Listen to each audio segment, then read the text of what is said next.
Yo, what's good, you guys? It's Amir from Full Circle Media, and I'm excited for this second monthly media recap. We have a few really good projects here in terms of music, movies, and also, what did I say? Movie? TV shows. Oh my goodness. So, yeah, I'm excited. I've been really thinking about this list, and I have constructed my ideas, I feel like, in a better format than I did in the last one. So it's all about improvement. So um, yeah, I'm not going to think too hard about it, but I am excited to jump into it and to talk about the media that I have digested um, this past month. So without further ado, let's just go ahead and jump right in. The first project we'll be talking about is IDK's F65. This project was um, it's hard to say. I mean, I think IDK his albums are a bit interesting in terms of sometimes he has a lot to talk about. He either talks mainly about like the trauma he's dealt with as a kid and his upbringing and relationships with family members like his mom and his stepfather. I think those are main concepts that come up in some of his major projects, but this one was a bit unique. There was this race car or racing theme that comes up a lot. It's in the title. It's in a few of the names of the songs, like Pit Stop and a few other ones. But I think what this project does really well is whenever IDK is having a track with another person, another rapper or artist, he doesn't overshadow them, and they most of the time they work together um, in a way that you don't really expect. Like for example, NLE Choppa, you for people who know the type of music he makes, him and IDK don't really make the same type of music, but on a track I saw their names together and I was like, what is this? Like, what's going on? And literally they are going bar for bar, switching, going back and forth, and they make a really good um, blend when they're working together. And IDK does this a lot with Fat Trail on Thug Tier. This is the third song on the album. He does this with Saucy Santana, which is really surprising. And they actually sound really good together. He also did this with Rich the Kid, and I think he does it with Music Soul Child. And so yeah, I really enjoyed this project. My only complaint is that I wish IDK focused more on the theme of the album. It seemed like I have a complaint with most albums where uh, the artists will have a concept like this and they will barely tap into it. They'll have a few songs that really dive into that theme, but other than that, some of the other songs are completely irrelevant to what you think the theme might be. And some of these songs are, I wouldn't say radio hits because they're not really bad or anything, but they just fall out of you're not really sure what these songs have to do with the collective project. And so I would just say if some of these songs were either put on another like EP or I don't know, scrap from this album but put onto another one maybe, that I think this project will be much stronger in my opinion. But other than that, I would give this album, I would give it, you should check it out. And I think that if you have the time, I think IDK is really going to give you something that you want to listen to. The beats are good. His rapping is phenomenal. I would say he's up there for one of the better up and coming rappers in the game. So if you have the time, I think you should check it out. The next project we'll be checking out is Armani White's Road to Casablanca. This album was short and sweet, I would say. The production on this is insane. I think that no beat sounds the same. Um, they're really, I wouldn't say playful, but they're upbeat and jumpy, and you want to get up and move. And even if you don't like like what Armani White is saying, or he isn't talking about much in terms of material. Uh, what you're hearing could at least make you bob your head, and so yeah, I thought this album started off great with the introduction from Armani White's grandmother, and speaking about his upcoming his come up in terms of where he's been at, and that she's proud to see him where he is at, but that he should take care of himself, and that she's always proud of him. And it starts the album off great, and then we get the track "Goated" with Denzel Curry and Armani White, which I thought was good. It was a good way to introduce the album, and then you keep it rolling with features from ASAP Ferg, Fabio Foreign, Friday, and then the last track had a few legends on it. Ludacris, Busta Rhymes, and somebody else I forgot. But yeah, I think this project was really good. Some of my favorite songs off the album were the song with Fabio Foreign. To be honest with you, I'm not really a big fan of like New York drill type songs, and Fabio Foreign isn't really one of my favorite artists, if I'm being completely real with you guys. But I think that he brings one of the better features from this album, and I like how he plays off of Armani White. He lays a few cameos in terms of uh, Armani White's. I think his most popular song is Billie Eilish, and if you guys heard it, it's on TikTok and Instagram and all that. So that's how I've heard of him, but I didn't know of him before that song. And he sprinkles a little bit of if I'm with if you in the car, you better play some Billie Eilish and things like that. So I thought it was a pretty good feature. I like that song. It's called Big Bed. I also like Proud of Me. Proud of Me is a really good, soulful, spiritual song. And it's a really great conclusion to the album. But it's not the last song on the album because Billie Eilish Legends remix is, the sort of hit radio song that has the remix with it. So I wouldn't call it the conclusion to the album, but it is the last song on it. So yeah, I think that this album is really great. It is short and sweet, like I said, and if you have the time, you should definitely check it out.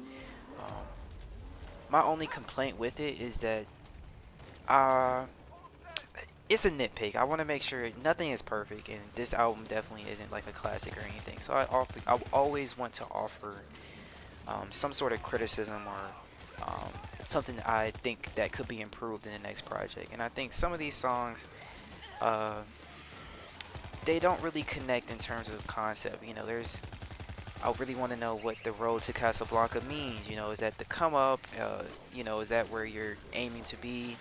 And some of these songs just seem like Armani White uh, put this together as his debut album. I hope.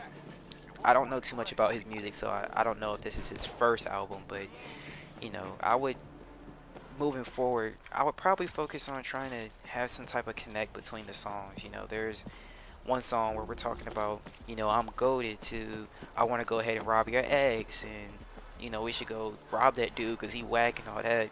And then you move to where you're talking about, I'm proud of me. And so I would just hope that there was some connection moving forward. But other than that, it's a really cool project. I think you guys should check it out if you have the time. And yeah. Yeah, fine. The next project we'll be talking about is Conway the Machine's Won't He Do It. Um, I'm not gonna lie to you guys, this is probably gonna be one of the most, I'm not trying to say negative, because I'll be honest, I didn't really like this project that much. But I'm not trying to downplay anybody's opinion, or if you did like this project, there is a lot to like here. But just personal taste for me, I wasn't really feeling it, and I'll explain why. Um, for first, I think that um, okay, so the Griselda, um, the record label that Conway the Machine, I think West Side Gun is um, also included in that label, and also Benny the Butcher. Um, and they're all, they're family. I think Conway the Machine and West Side Gun are brothers, if I'm not mistaken, and then Benny the Butcher is their cousin. So it's understandable why they make the same music. They grew up around the same area, um, and things like that. But in my opinion, all of their music sounds pretty similar. They, have a really simplistic beat, and it, uh, most of the time it can be a good beat. I'm not trying to downplay the beat selection is good, but just it it'll pick like a rhythm. It'll be like a doon doo doo doon doon doo doo doon doon doo doo doon, and it repeats throughout the entire song, and it's like non-changing. There's no beat switches. That's it. And you just hear either, yeah, Conway the Machine keeps the same flow for a majority of these tracks, and it got repetitive after a while.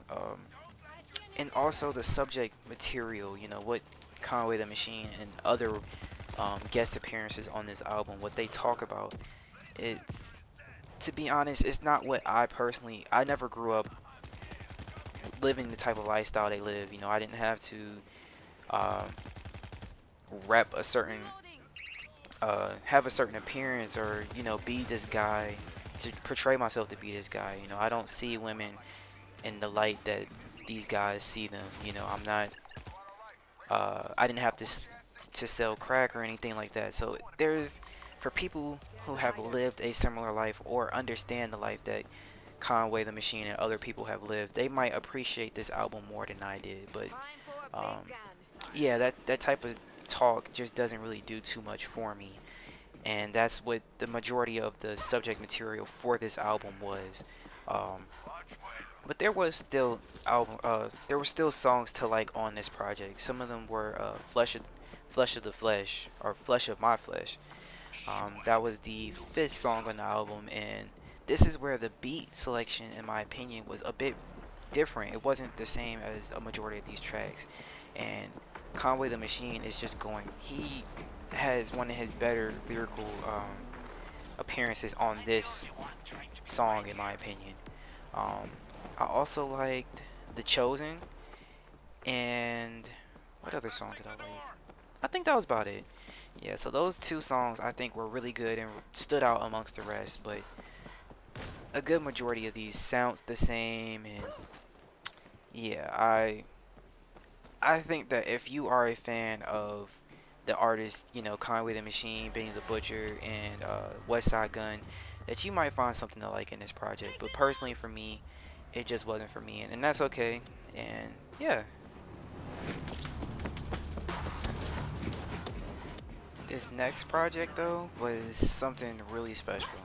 Deontay Hitchcock's Once Upon a Time. I'll be honest, this was probably one of my favorite projects to drop this month, and probably one of my favorite projects to talk about since I've started the monthly recaps.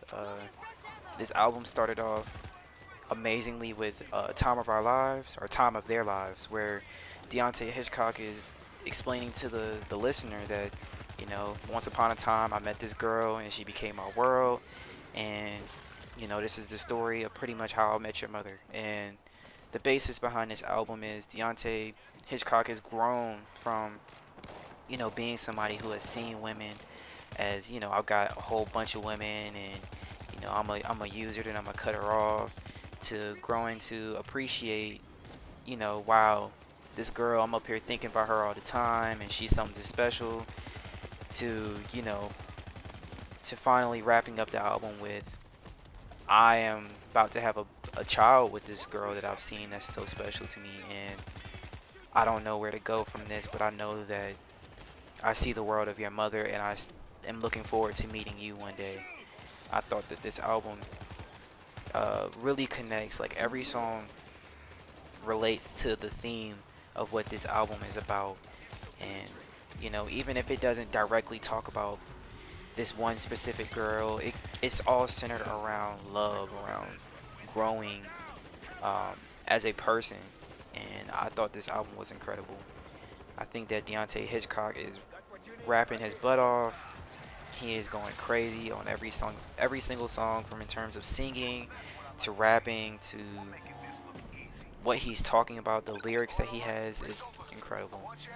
Some of my favorite songs were, in my opinion, I liked. Let me see. Okay, I liked "Calling" because it had two of my. I wouldn't call them my favorite artists, but they're artists that I've listened to that I know can rap really well, and that's Big Crit and West Side Boogie. Um, I also liked "Thinking About You" was really good. Um, and I also like the last song, May 26th. But in my opinion, there was no wrong answer. All of these songs are great. I wouldn't cut out a single song. And yeah, this album is just incredible. Probably one of the better projects to drop this year.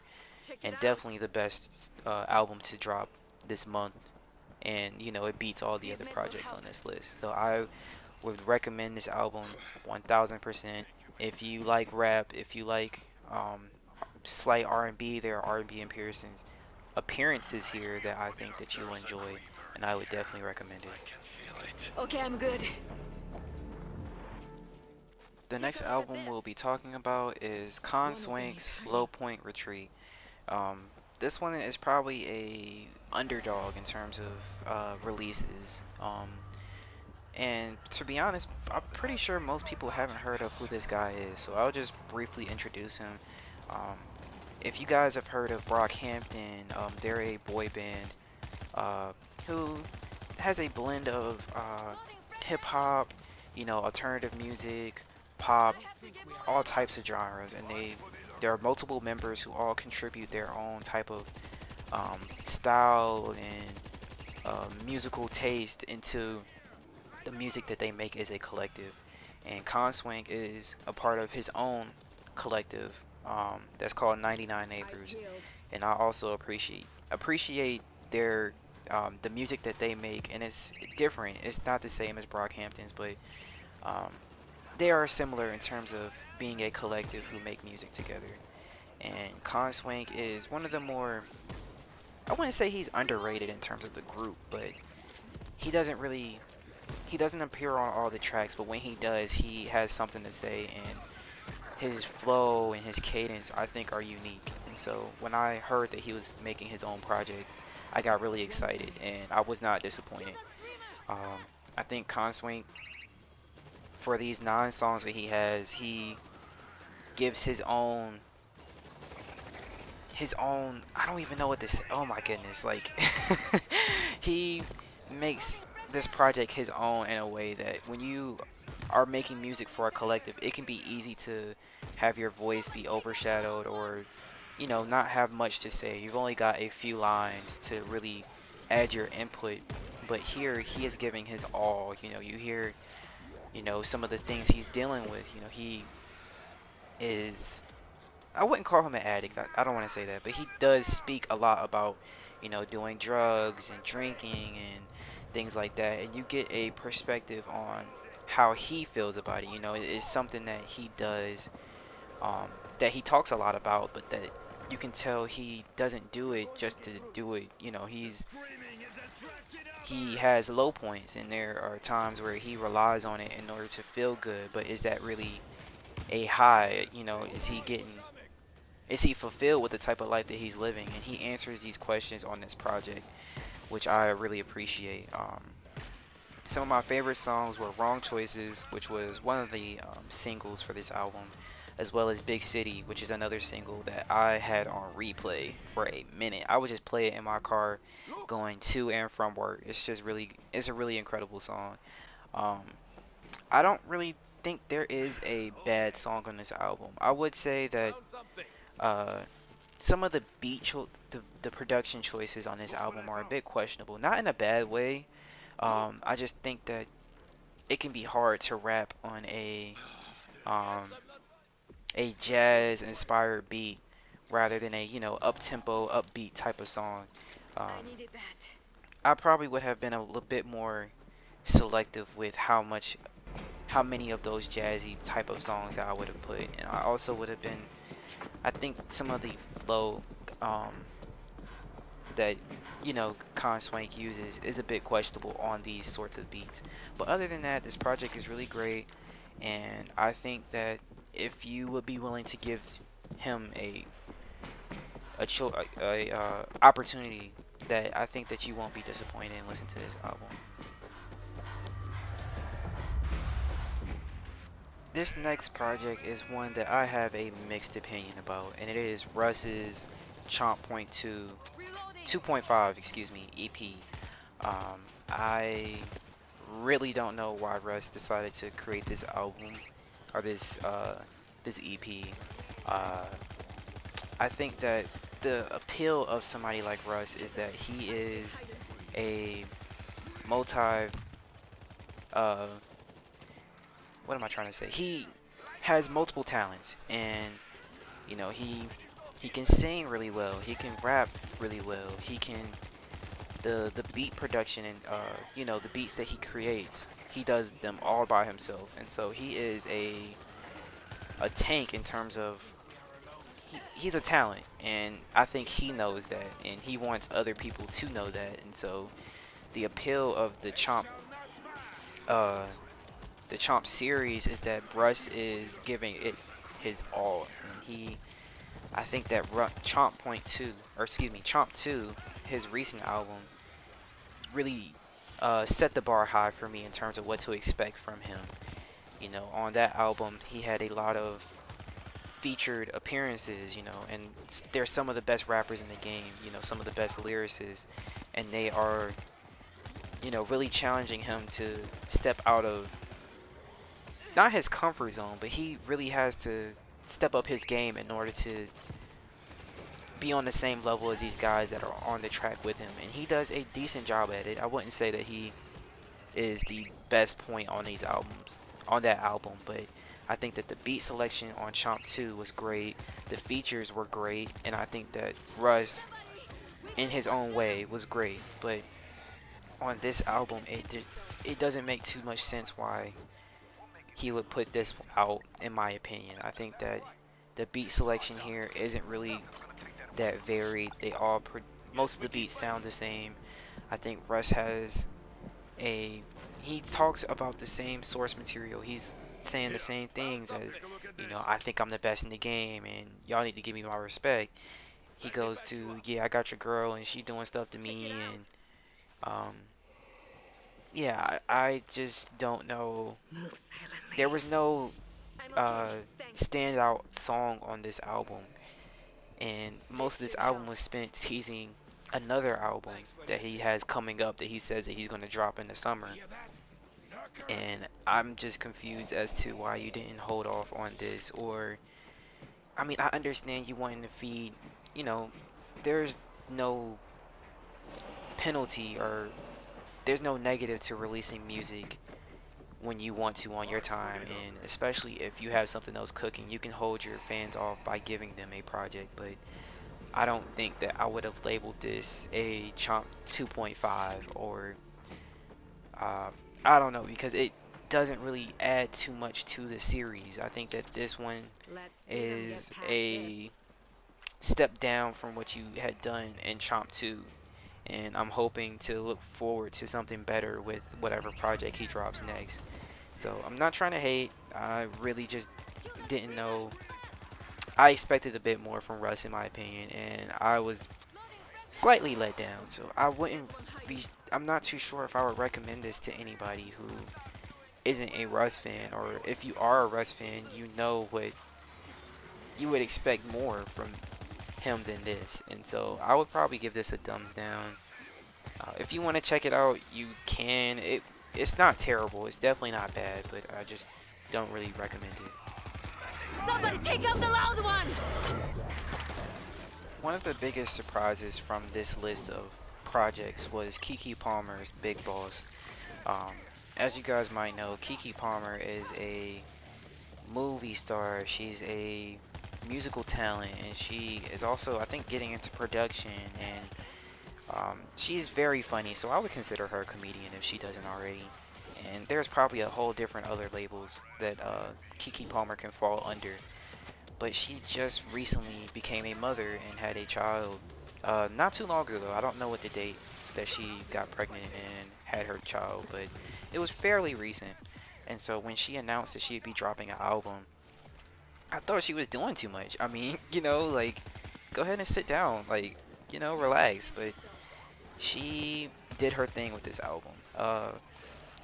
I've listened to a lot of R&B albums, and also female artists, and Keke Palmer doesn't revolutionize the genre. She isn't, doing anything terribly crazy on this album, but it's just fascinating that she can do so much. She's a jack of all trades, and this album just showcases that. Um,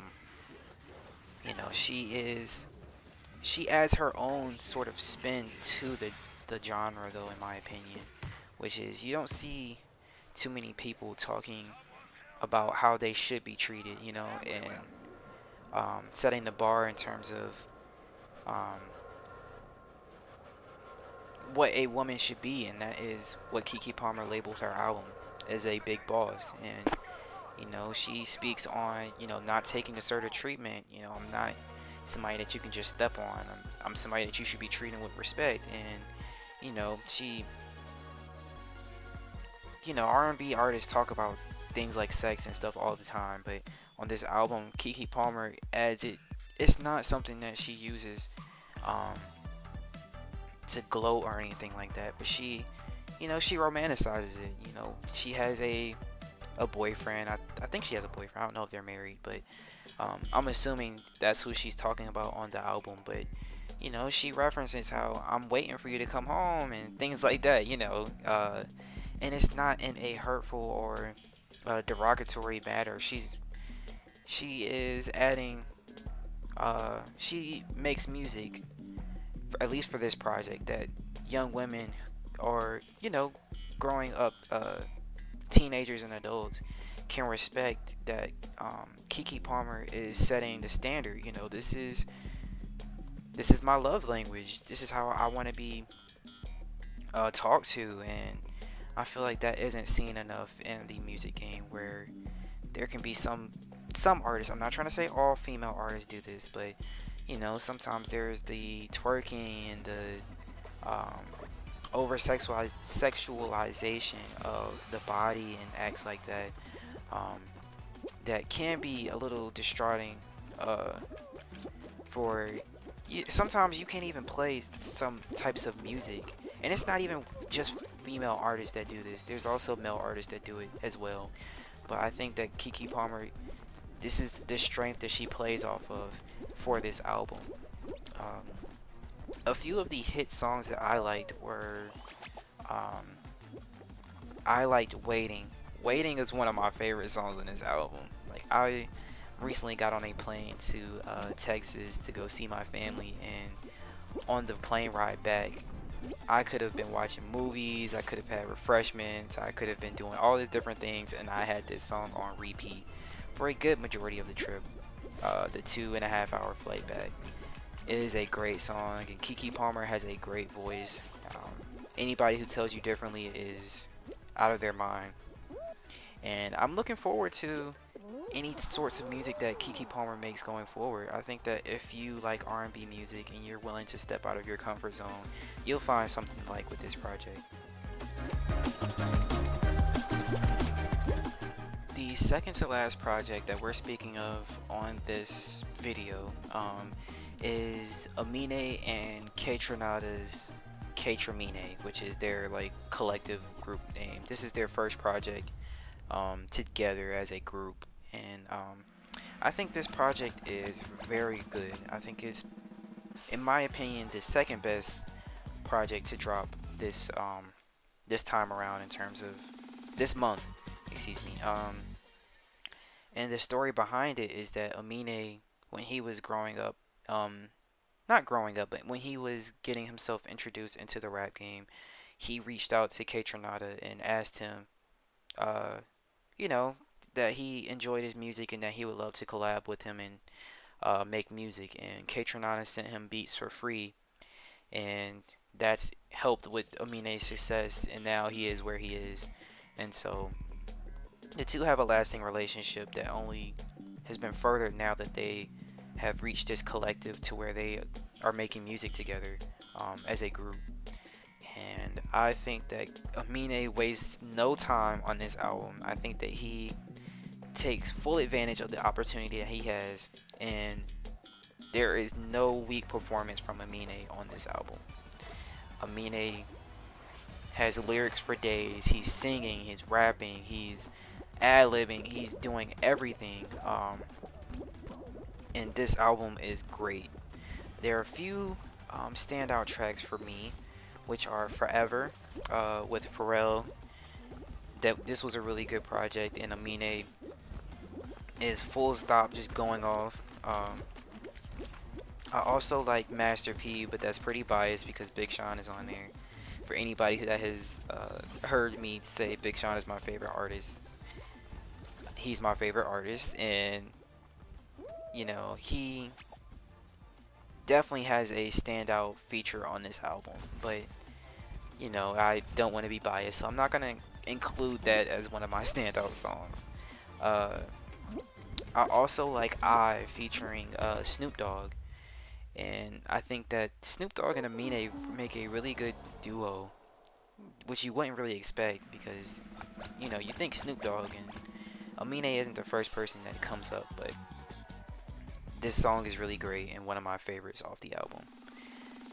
One complaint that I have is when I first heard the album, I had no complaints. I thought this album was great, but I was reading a review on the album, and fans of K-Tronada has said that Amine basically got no help on his he got no help on his album, and that these sound like K-Tronada's throwaway beats that he just sort of gave Amine, and he sort of made the best of what he got.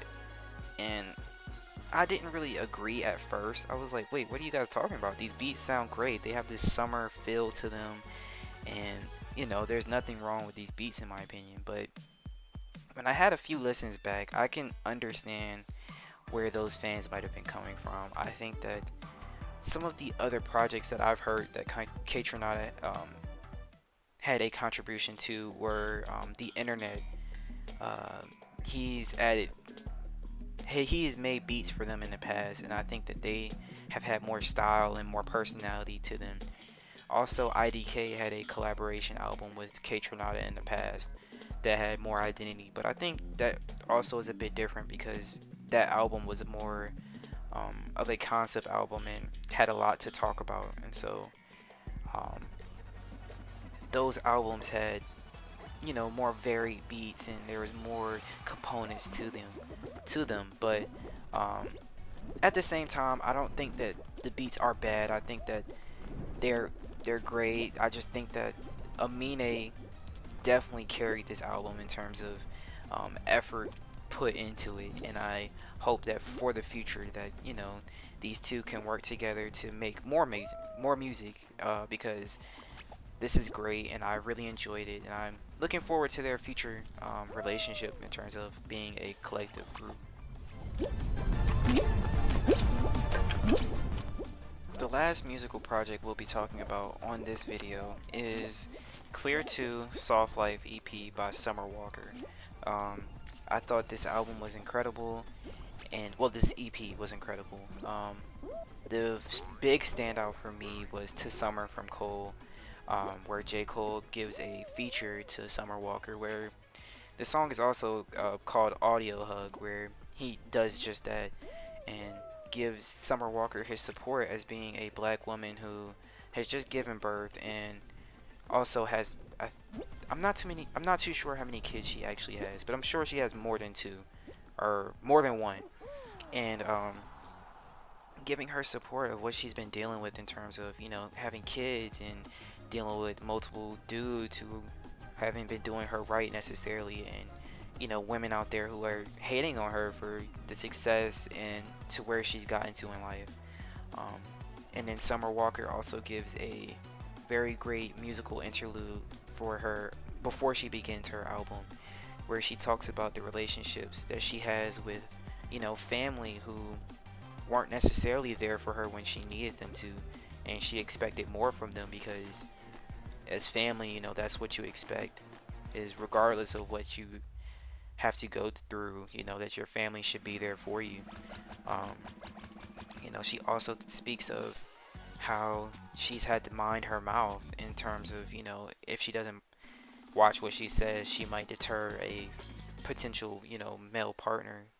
And it just speaks of the commentary that women have to go through in America, and black women specifically, that they have to deal with things like this. And for me, it gave me a new perspective of, you know, for women. Uh, you know, I respect women, but this, whoa, that sounds kind of crazy. um, yeah, I just think that there should be more commentary out there in the music game of people giving their opinion, and you know, explaining their view on the world and how they've been up of their upbringing, because um, it should be talked about. It's not something that should be thrown under the rug. I don't think that any person, regardless of, you know, their gender, sex, race, whatever, should be um, told to mind their mouth in order to gain a potential partner. I think that's very toxic, and you know, I don't really like that type of thinking. I think that, you know, somebody that you should be with should be somebody that respects you and appreciates you for who you are, regardless of what they look like or who they are into, you know. And I think that in a way, Summer Walker made this album to find inner peace within herself, and I think that all artists in their own way should do something very similar. And so if you have time to listen to this project, I think that it is definitely worth a listen to. It's not gonna change your world or anything, but it is something that came from the heart, you know, and it's not filled with auto tune. There isn't radio hits on this album. It is just straight soulful, speaking from me to you. And so I think that you should definitely check it out if you have the time. Like I said before, you guys, we have moved on from our musical um, appearances on this video, and we are talking about movies and films that I've seen in this month. And the first one was Guardians of the Galaxy 3, or Volume 3. I thought this movie was incredible. It's probably the best movie that's dropped this month. Um, it is a great conclusion to the saga of the Guardians. I think that this is a very emotional story being told. You know, there's Star-Lord, who has been dealing with the loss of Gamora, who is the love of his life, really. And you can tell that this relationship has been impacting him since Avengers Endgame. And James Gunn is finally able to conclude his story with his characters. You get to see new cast of characters like Nebula has made a very great contribution to this team. You know, she was a once enemy of the Guardians, but now has found her footing with the team, and she is a strong figure, a strong level-headed figure for the characters to you know, listen to and play off of. You know, you got Drax, who is same old Drax and making jokes, and but he has a development in the story where you get to see he's not just somebody that you can laugh at and clown based off his stupidity. He's somebody who offers something in his own right to the team, and that cannot be downplayed. You also have Mantis, who was seen as like a comic relief character alongside Drax, but also has some very big story moments where she, you know, is one of the better characters seen in the story. She is a great fighter. She is there for her teammates, especially her brother, her stepbrother, Star-Lord. And I think that she is great in this movie. My main complaint, well, I should also talk about the other characters. Gamora also makes a return, but she's not the same Gamora we've seen in volumes 1 and 2. She's also the Gamora, she's the Gamora from the past, so, you know, she's a bit meaner, and she doesn't understand why Star-Lord has this infatuation with her. And I think that she makes a unique contribution to the team again, but I wished, well, her character doesn't really stay for too long because in the end she decides not to join back with the Guardians, but she has a development that at first she is, you know, dead set on Star-Lord, stay away from me. And I am not that person that I was, and I will never be that person. I don't understand why she fell for you, but she comes to come around to caring for her past, her teammates. Well, not necessarily her teammates, but the teammates that her past self made. And in the end, she decides to leave them behind, but she is able to appreciate them, and she understands why the Gamora from this reality had accepted them as family, but she has found her own. This standout character for this movie is Rocket Raccoon for a long shot. You get to see his past, his upbringing. You get to see what made him into Rocket Raccoon, and it is a very emotional story for those who have not been able to see it in comics or in the video games.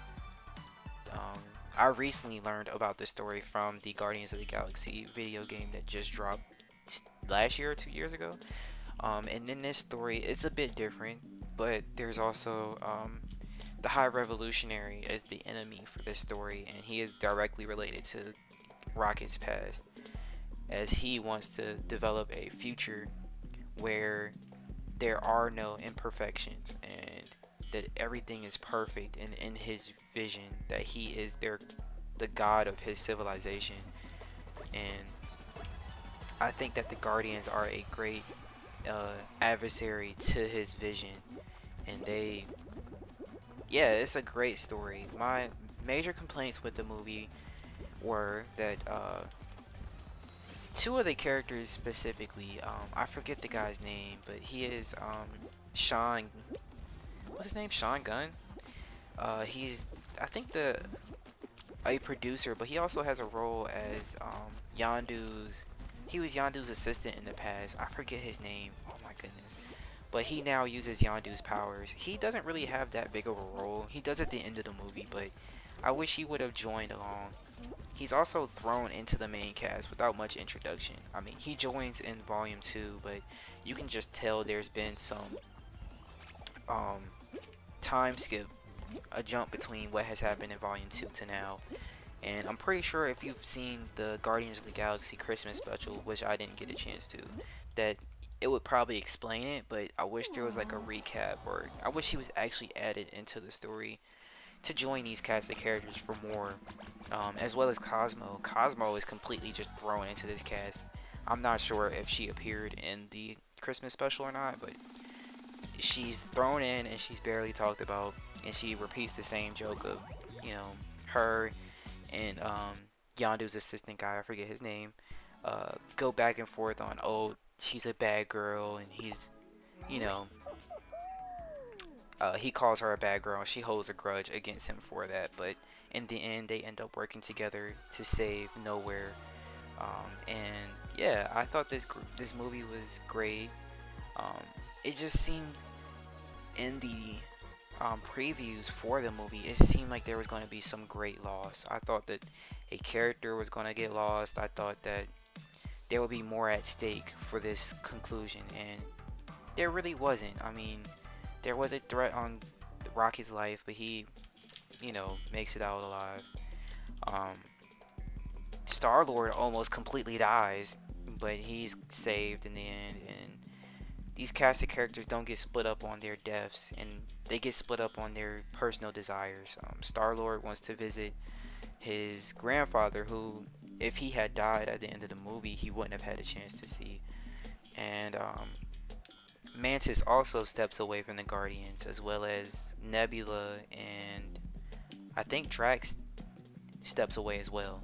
And so Rocket Raccoon was made the leader of the Guardians, which I thought was a cool addition. I don't know if he's been a leader before in the media, in the comics or video games of the Guardians, but I think that this could be a very good cast of characters that we would love to see develop in future movies if they are shown.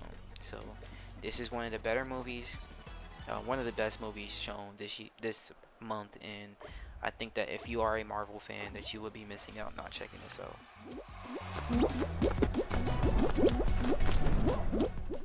next movie we'll be talking about is the live action adaptation of The Little Mermaid.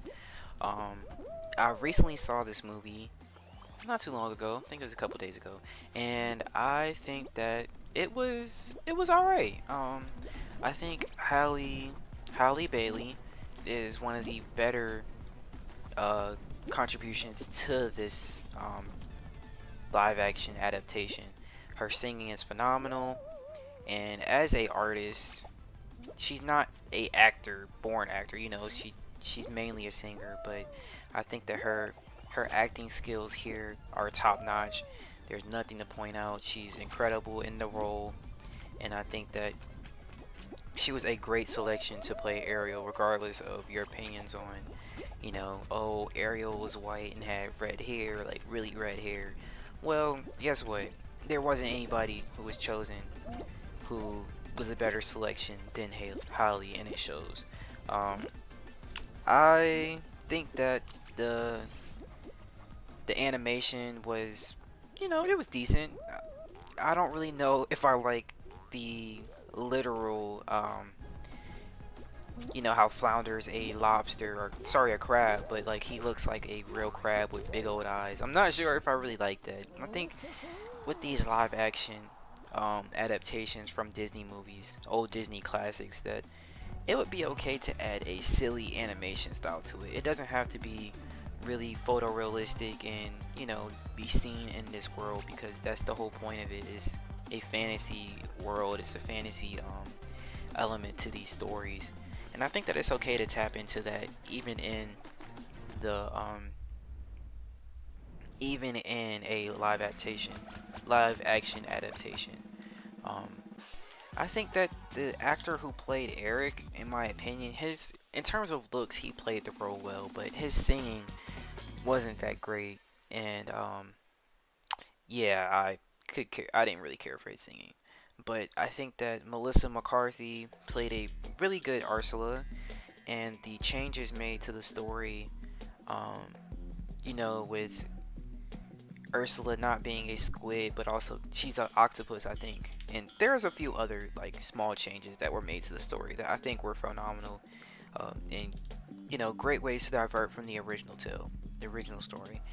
Um, so yeah, I think that kids would completely adore this live action.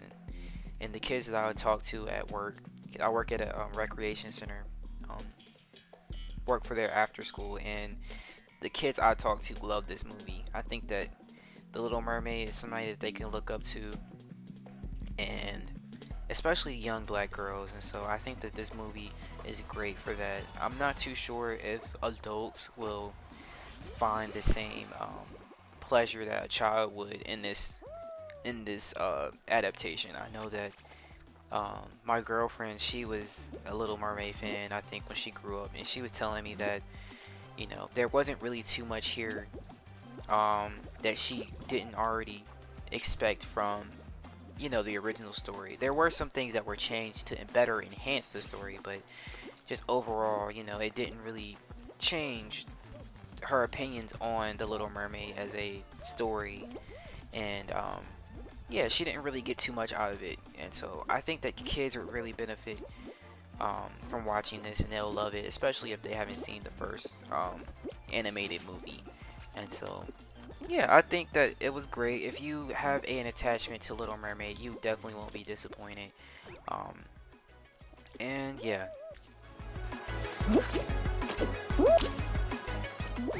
the last three additions to this list are a bit unique.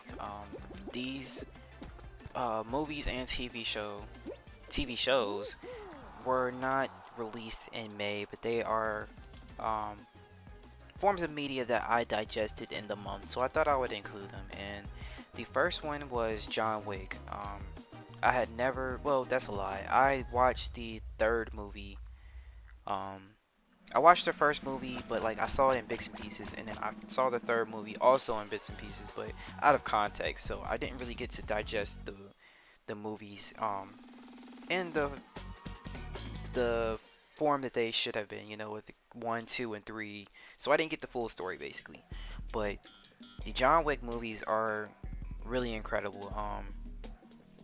one of the main aspects that I appreciated so much was that you'll always get to see John Wick as a threat in terms of, how he is able to tackle the situations he's put in and also face the enemies that he has to face.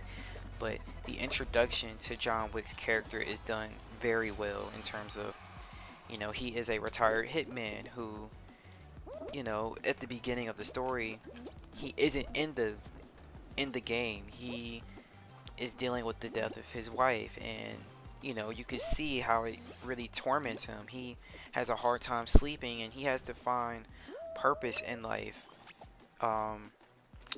And he gets this through his car that his wife, I think, gifted him, or that he, drove her around in. So he has fond memories of his wife in the car, and also the dog that she gives him as a farewell gift. Um, that you could tell how much he cares about these two objects in his life. And um, you know once the enemies in the story, these hitmen, these Russians, come into his home and decide that they have the right to take away what he has worked hard for. And they also killed the dog that his wife gifted him in her last moments. And so you can tell that this is a turn point, in his, in terms of what he's going through in his life. So he decides to come back into the Hitman game, and he does that by taking out these Russians. But it's the threat. You can hear it in the voices of his enemies as they describe who John Wick is. He is a man with willpower. He is, this cunning guy who is able to kill however many people with a pen. He killed 3 men in a bar with a pen. That's the story that people know him for. But you get to see him actually do these things, and it's incredible. I think that this series is great. I haven't had a chance to see 4, but it just dropped recently. I think in May, or excuse me, in March, if I'm not mistaken. Either March or April, but I'll definitely try to check it out really soon, and I'll probably include this on the channel. But if you have the time to, you should go on Amazon Prime and watch the crap out of these movies because they are great. I'm on my way. The second to last project we'll be talking about also didn't release in May, but it is The Best Man, The Final Chapters. The Best Man has been a movie series that has been, I know I was raised on it in, a black household. We had the CD at home that my parents would watch, and we would watch, me and my sister would watch. We would see it and we knew what it was, but we never watched the movies in totality. We would never remember the details because we were so young. But I recently took the time to go back and rewatch these movies, and then after watching them, I discovered the Peacock TV series that concluded the story of these however many characters. I think it's seven characters who have had their lives intertwined since college days, and how they develop and grow as people in the different stages of their lives. This series is filled with a bunch of drama, and it's it's crazy how much these characters have to deal with. They speak on real, social events and things like dealing with Karens and having to accept the terms of that you live in a world where you saw things in a certain way, to having to grow up with the fact that your son might be non-binary, and having to come to terms with that and not understand what that means. I think that these subjects and these hard to talk about issues are covered greatly in the story, and that I think this was a great series to have these stories be talked about, because it had to be seen in the real world. I think more people, more adults would be able to come to terms with these issues if they were able to see it and how it impacts the characters that they respect and grew up on. And I think that this is covered perfectly in this TV series. The only complaint I can think of is that I feel like it was a bit rushed towards the end. I probably would have added 2 more episodes to really conclude these stories for these characters, because if this is really the final chapters, then this is it. We won't be able to see the characters again, and I found myself towards the end really wanting to know where these characters end up off, and how their stories conclude in totality. You see them really wrap up their stories, but I found myself longing for more. Going for a jump shot. The last project we'll be talking about on this channel is the TV series The Expanse, which is based off a book series. This is a Amazon Prime exclusive, and so you can only watch it on Amazon Prime, I'm pretty sure. But it is centered around a science fiction society where the Earth, Mars, and the society called the Belt are all basically at odds with each other, trying to take control of a alien technology that they don't quite understand, and how this technology has put them in odds with each other. They'll do anything to have the upper hand on one another, and I think that this series does a great job of giving characterization to all of these different societies, to where the Belt, for example, which is they live in space, so they don't necessarily have their own planet, and they revolve around the asteroid belt, I'm pretty sure. But I think that these characters are given a distinct language and dialect in terms of a unique lifestyle that they live, that people on Mars and Earth don't quite understand. And the same with Mars as well, as they are more aggressive in terms of their approach to gaining dominance over Earth, because they live on a planet where they can't even take off their their spaceship gear because they would die, and they don't have a civilization that they can live freely on, whereas Earth is more privileged because they have a planet they can breathe the air, they can walk on the beach, and this is things that creates a sense of envy and jealousy with the other characters in other societies. I think the main cast and characters are amazing, and this story is told in a unique perspective, because each season you're given 3 characters that you focus on with different unique perspectives. The main cast of characters, James Holden and his crew, are a group of in-betweeners. They have members from all the different societies, but they all work together to, he makes a mistake that causes their lives to change forever, and he holds himself to correcting that mistake. And he is a great leader. He puts his people first in a way, and he tries to do the right thing, even if he doesn't do necessarily what his crew expects him to do. You've also got Christian. She is a political diplomat who serves Earth, who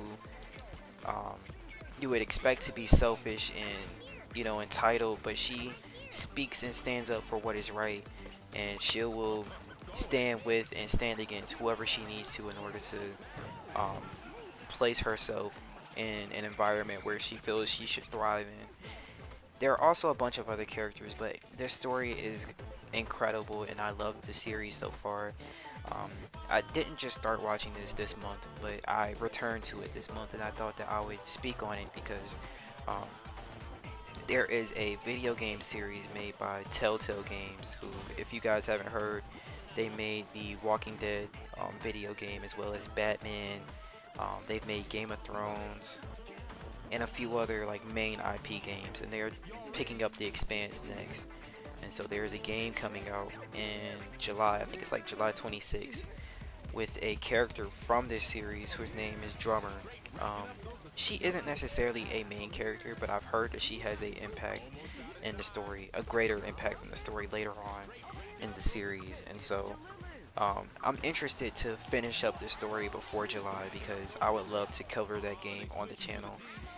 I love decision-based games, and Telltale Games really had an impact on my life and my upbringing and my relationships with my sister, and things like that. I can go on and on about Telltale games, but I thought I would bring this selection on the channel because, of course, I think it's incredible. But I would like to let you guys know of the choice that I'll probably want to cover this game on the channel, and I hope that you guys will be interested when I decide to do that. Alright, and that's the end of the video. We have covered a few titles, a few projects, excuse me. We've covered about 8 or so projects, musical projects, and we've covered about 3 movies and 2 TV shows. So we've got a lot done in this video. I just want to thank you guys for tuning in because I'm able to do what I enjoy doing, which is talking about the things that I'm interested in, and you guys offer your ears up to me, and I really appreciate that. Um, I'm looking forward to next month because there are a bunch of great movies and TV shows as well as music that should be dropping with the Metro Boomin soundtrack for the new Spider-Man movie, which is one of my favorite movies of all time, as well as other projects. So yeah, I want to cover all of them on the channel, and I will be seeing you in next month's edition.